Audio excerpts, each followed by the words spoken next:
Hello everyone, welcome back to my channel Nursing Doubt Clearance. My today's topic of discussion is amoxicillin and potassium clavulinate tablets, its uses, doses, side effects and other points about this medicine. So let's start the video. তো দেখো বোঝার সুবিধার্থে amoxicillin and potassium ক্ল্যাভুলিনেট ট্যাবলেটের একটি strip আমি তোমাদের কাছে রেখেছি। এই মেডিসিনটি আমরা কিভাবে ইউজ করব এবং এই মেডিসিন আমরা কোন কোন ডোজে পেশেন্টকে প্রোভাইড করতে পারবো সেই সম্পর্কে জেনে নিই। তো দেখো প্রথমে জেনে নিই এই মেডিসিনের গ্রুপ কি। এই মেডিসিনের গ্রুপ হচ্ছে অ্যান্টিবায়োটিক। তো এটা কি একটা কম্বিনেশন অ্যান্টিবায়োটিক। এটা কি ট্রিট করে various types of bacterial infection, বিভিন্ন ধরনের ব্যাকটেরিয়াল যে ইনফেকশনস থাকে সেগুলোকে ট্রিট করতে কিন্তু এই মেডিসিন হেল্প করে। তো দেখো কোন কোন কাজে এই মেডিসিনটি আমরা ইউজ করতে পারি, কোন কোন ক্ষেত্রে কখন কখন আমরা এই মেডিসিন ইউজ করতে পারি দেখে নাও। রেসপিরেটরি ট্র্যাক ইনফেকশনস যদি দেখা যায়, যেরকম হচ্ছে নিউমোনিয়া, ব্রঙ্কিয়াল বিভিন্ন ধরনের নিউমোনিয়া যদি দেখা যায় এবং ব্রঙ্কাইটিস, সাইনোসাইটিস এই ধরনের যদি কোনো ধরনের ব্যাকটেরিয়াল ইনফেকশনস যদি দেখা যায় লাংসে, তো সেক্ষেত্রে কিন্তু আমরা রেসপিরেটরি ট্র্যাক ইনফেকশনের ক্ষেত্রে এই মেডিসিনটি প্রোভাইড করতে পারি। আর দেখো ইয়ার ইনফেকশনের ক্ষেত্রে আমরা দিতে পারি ওটাইটিস মিডিয়া, যেটা মিডিলিয়ার ইনফেকশন যেটা আমাদের হয়, সেটাতে কিন্তু এই মেডিসিন আমরা অ্যান্টিবায়োটিক হিসেবে প্রোভাইড করতে পারি। নেক্সট আমি চলে যাচ্ছি skin and soft tissue infection. যদি দেখা যায় স্কিনে কোনো ধরনের ইনফেকশন বা অ্যাবসেসেস হয়েছে, সেক্ষেত্রে কিন্তু আমরা এই মেডিসিন প্রোভাইড করতে পারি। সেলুলাইটিস বা বিভিন্ন ধরনের উন্ডের যে ইনফেকশন যদি হচ্ছে কোনো কারণে অ্যাক্সিডেন্টাল বা ফলিংয়ের জন্য যদি কখনো কোনো উন্ড ক্রিয়েট হয়, তো সেক্ষেত্রে এই মেডিসিন কিন্তু আমাদেরকে অ্যাবসেস যদি থাকে, পাস ফর্মেশন যদি থাকে, এই মেডিসিন কিন্তু আমরা সেই সব ক্ষেত্রে ইউজ করতে পারি। আর কি ইউরিনারি ট্র্যাক ইনফেকশনের ক্ষেত্রে আমরা ইউজ করতে পারি, যেমন সিস্টাইটিস যদি থাকে বা পলিনেফ্রাইটিস, এই ধরনের সমস্যাগুলির ক্ষেত্রে কিন্তু আমরা অ্যামক্সিসিলিন পটাশিয়াম ক্ল্যাভুলিনের যে 625 mg যে ট্যাবলেটটি কিন্তু ইউজ করতে পারি। বোন অ্যান্ড জয়েন্ট ইনফেকশনের ক্ষেত্রে দেওয়া হয়। যদি অস্টিওমাইলাইটিস হয়, যেহেতু বললাম যে এটা হচ্ছে ব্যাকটেরিয়াল ইনফেকশনের ক্ষেত্রে আমরা ইউজ করি, তো অস্টিওমাইলাইটিসের ক্ষেত্রে কিন্তু এই মেডিসিন ইউজ করা যায়। তাছাড়া বোন অ্যান্ড জয়েন্ট ইনফেকশন যেটা অস্টিওমাইলাইটিস অ্যান্ড ডেন্টাল ইনফেকশন, যদি দাঁতে কোনো রকম তোমার অ্যাবসেসেস দেখা যায়, ডেন্টো অ্যালভিওলার বিভিন্ন ধরনের অ্যাবসেসেস দেখা যায়, বা অনেকের বলে না যে দাঁতের মাড়ি ফুলেছে বা কোনোভাবে ব্যাকটেরিয়াল কোনো ইনফেকশনের জন্য সেখানে ইনফ্লামেশন হচ্ছে, তো সেক্ষেত্রে কিন্তু আমরা অ্যামক্সিসিলিন এই মেডিসিনটি প্রোভাইড করতে পারি।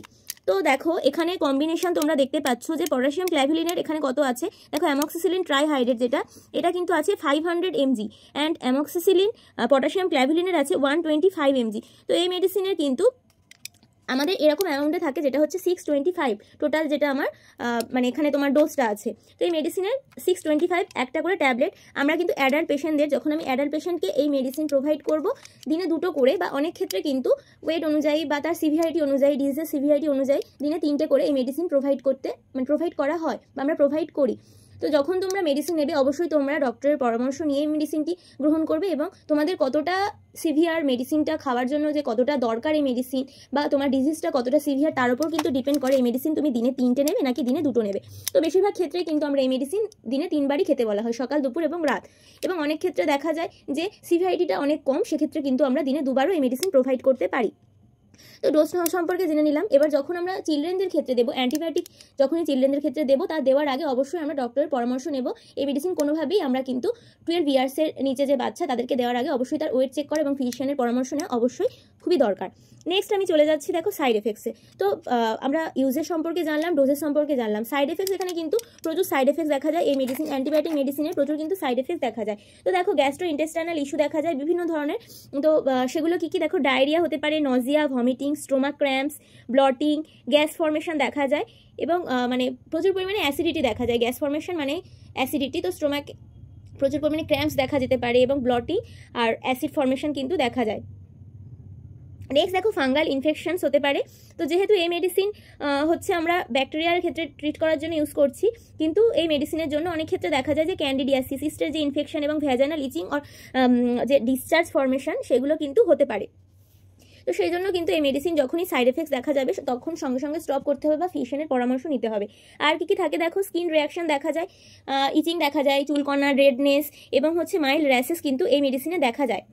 নেক্সট দেখো সিরিয়াস সাইড এফেক্টস কিছু এখানে এই মেডিসিনে থাকে। তো সিভিয়ার ডায়রিয়া দেখা যায়, পেশেন্ট যখন এই মেডিসিন একটা লং টার্ম ইউজের মধ্যে যখন পেশেন্ট থাকে তখন কিন্তু একটা ডায়রিয়াল টেন্ডেন্সি এই পেশেন্টের মধ্যে দেখা যায়। তো সিভিয়ার একটা ডায়রিয়াল টেন্ডেন্সি। নেক্সট দেখো আর কি কি থাকতে পারে, অ্যালার্জিক রিয়াকশন, অ্যানাফাইল্যাক্সিস দেখা যায়। অ্যানাফাইল্যাক্সিস শক কিন্তু খুব কমন প্রত্যেকটা মেডিসিনের ক্ষেত্রে। এটার যে কম্বিনেশন আছে দেখো, amoxicillin, potassium clavulanate, lactic acid, bacillus, তো এগুলোর জন্য অনেক সময় দেখা যায় যে অ্যানাফাইল্যাক্সিস শক হতে পারে। তো সেই জন্য আমাদের কিন্তু সেটা মাথায় রাখতে হবে। আরও কিছু সিমটমস দেখা যেতে পারে, সেগুলো কি দেখো, পেশেন্টের হচ্ছে ব্লিডিং দেখা দিতে পারে, বা হচ্ছে মানে ইউরিনেশন সেটা কমে যেতে পারে, হয়তো খুব মাইল্ড মানে খুব কম হচ্ছে, বা কখনো একদমই হচ্ছে না, এরকম সমস্যাও দেখা যেতে পারে। তো সেই জন্য কিন্তু অবশ্যই আমাদেরকে এটা মাথায় রাখতে হবে যে সিমটমস কেমন কি অ্যাপিয়ার হচ্ছে, এবং সেই অনুযায়ী কিন্তু আমাদেরকে ট্রিট করতে হবে।